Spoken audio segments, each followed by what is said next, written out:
Hello, everybody, and happy Sunday. And I couldn't be happier than I am now. And I'm at my old stomping grounds. You know what? I'm here with Michael Kelly. My name is Scott Morgan, Roth Motor City, Mad Mouth. You can't tell the hat here. That's awesome. And you know what? If there's ever a place that's the most special place on the planet, it's the USF Sundome. I don't care about your sponsor. I'm a Sundome guy. Understood. I'll say Youngland Center just for the sake of the thing. You do whatever you got to do. And you know, I'll tell you, first of all, it's a pleasure to meet you. Very nice to meet you too. Have you been in this building since you probably graduated in this building? I graduated. 1986, Lee Rose was the coach back then. We were hovering around 14 and 14. George Steinbrenner used to go ahead and get us, you know, into the NIT because of his influence in New York. I mean, am I old or what? I mean, you see all this gray hair, but anyways, I can't believe all the changes here on campus. It's almost like I don't really recognize it anymore. Well, we're in the midst of a lot of great things happening in our athletic district. We just built an indoor performance center. We've made great improvements to all of our facilities in recent years. This facility, even about 10 years ago, got a great upgrade with redoing all the seating bowl, putting never used to be a kind of an inflatable roof, and now it's got the hard pack roof. So a lot of great things happening, and we're in the midst right now of building an operations building and an on-campus stadium for our football and lacrosse team that will open in 2027. So a lot of great momentum here and now, especially with football winning a bowl game last year, and now men's basketball having such a great year right now, battling for first place today. It's a really, really great momentum here at USF. Yeah, I had an opportunity to go to that bowl game in Boca since I live nearby, and it's unbelievable, 45-0. They didn't have a lot of seating up there, so I went to the auxiliary room out there near the field, and I enjoyed just hanging out with USF people and taking a different story. That's great. It was a great day. The Boca Bowl folks did a great job, and it was great for us to get a win over Syracuse. Let's talk about Jim Levitt many years ago. I know he started the program from scratch, and I know unfortunately he left on not the best terms, but despite a lot of the way he left the Bulls program, how much is he really revered around here, knowing he's the guy that really put it all together? You know, yeah. Jim was the perfect first coach for this program to get established. He was from here in St. Pete. He cared about the area, and so he put his blood, sweat, and tears into it. Developed a really great program. I had the great fortune of being an associate AD here when he was the coach, so certainly had a great experience working with him. And took us to some great heights, established the program, many bowl games to win. Get us all the way number 2 in the country at one point in time. So his legacy was great. But everybody has its era, and right now, and at least in our football and basketball program, we've got a great leader in Alex Golish, who in his first year took us to win the Boca Bowl, and Amir Rahim in his first year, currently has us in first place in the AAC on February 15th, which is a really great step. I joked around with Golish after the game that we won, and it was so good to look at Brian Segrist at that time, because I was wearing my USF shirt. I didn't have to worry about loyalty there. It was USF against Syracuse, so take the objectivity, throw it out the toilet. I knew where my heart really was. But then I was talking to Golish, and he reminds me a little bit of Dan Campbell because of the way his energy level. He's not afraid to take chances. What are your thoughts about Golish and his personality? Because I know there were a few times where we had other coaches like Charlie Strong and other Willie Taggart. But tell me, when you compare and contrast Alex Golish with the other ones, what do you see? Yeah, so with Alex, the main thing that stands out to me is his work ethic. He's just so driven to win, to succeed. He also has just a very deep, passionate relationship with his players. Real authentic. They believe in him, they trust him, and they play hard for him. But then when you just see kind of the work he puts into recruiting, the work he puts in every day, and demands that from his staff, I just first think of just kind of the grind that he provides day in, day out, that he's driven to bring us to great heights and to win our first conference championship, which is something we have not yet accomplished. You know, when I look at the basketball program through the years, I think Brian Gregory had that one little title with that other. Tell me a little bit about that situation where at least they gave the program a chance to win some sort of a title. Yeah. So we had come off some years. We last went to the NCAA tournament in 2012, and then after that we had a number of years that we just didn't do well. We didn't have winning records. Brian Gregory in his second year got us all the way to winning the CBI tournament championship, which was great. Got to 24 wins that year after the end of postseason, so that was great momentum. And unfortunately, right when we kind of hit that, we kind of got bit with some injury bugs and bad luck, and we just weren't able to sustain that success. So to be able to come in now and have Coach Amir, kind of focused on, we should, well in the realm of hitting the 20-win plateau in the regular season, which would be just tremendous in his first year. So same thing is kind of like I see a lot of similarities between Amir Rahim and Alex Golish in terms of, again, in this current era of college athletes, with the transfer portal being possible, with the NIL situation there, they understand it, they deal with the kids head on, work with them in a very real, authentic way, and they're both, in both cases, I think kids play hard for them, and they're willing to play together. And in a time where everyone's kind of looking out for their own, understandably to some extent, but to win, it usually takes people to come together, and I think that's what's happening for us. Do you often wonder when you have coaches like these two that let's enjoy the shelf life that they have, because you know you're going to have Power 5 schools throwing some big money in them, but yet you're willing to do it as long as you can, knowing that, hey, if they can lift us to a certain level, then we can hire the right replacement. What goes through your mind when you have two guys that, you know, because I know Golish, to me, you know, I can just feel something about his energy and the way he does things. And I don't know much about the new basketball coach, only from what I've heard. But, you know, do you enjoy the shelf life that you have with these guys while they're here? Oh, yeah. Well, it's my job to find ways to bring the coaches here that are going to put us at a great level. And you hope, just like they hope with our students, that you build the culture and the atmosphere that you don't have to go anywhere else.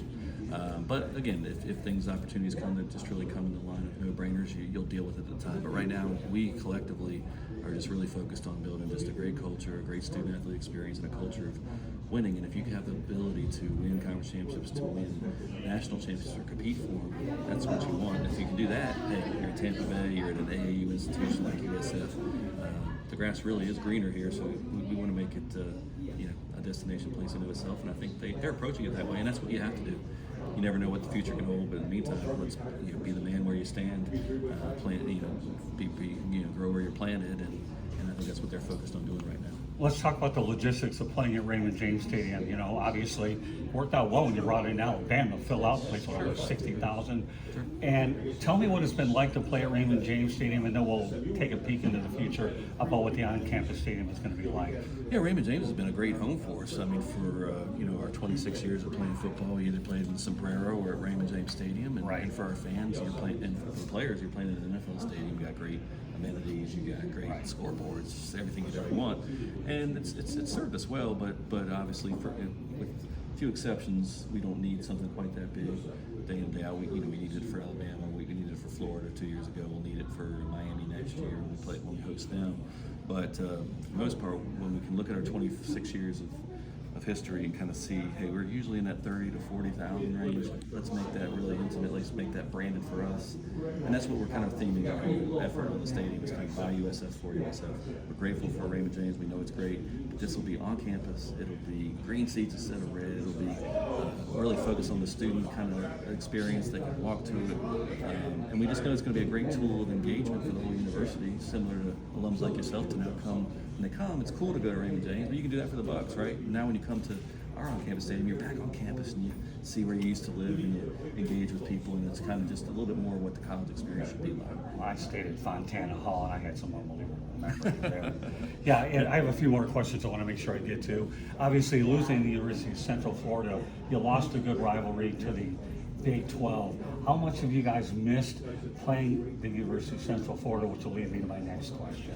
Yeah, we've played in a couple sports with them. I think we're in talks to potentially have more games with them in the future. It is a great rivalry. It's a good opportunity business-wise for both of us. It's also great. Our fans like to play that game. So it's just, in my mind, it's just something that can't always execute now in all sports. Football, since you have to schedule so far in advance, neither one of us has really had the holes in the schedule. But I think there's both. There's interest. It's just got to kind of come together and be there at the right time. You're playing Florida Atlantic today.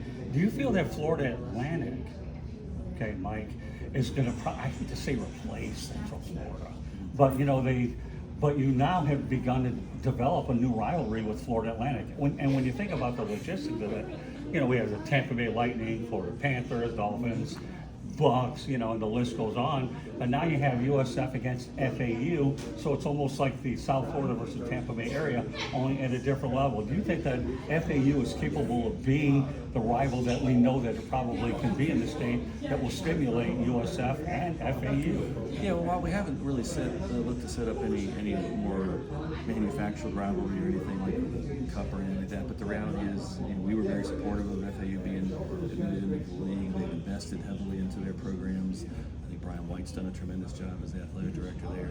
Clearly, football's had good success here and there, and obviously an amazing run to the Final Four last year with his Coach May and all he's done with particularly men's basketball. So obviously, I just look for it's a good and good in-state institution, one that's part of our conference right now, and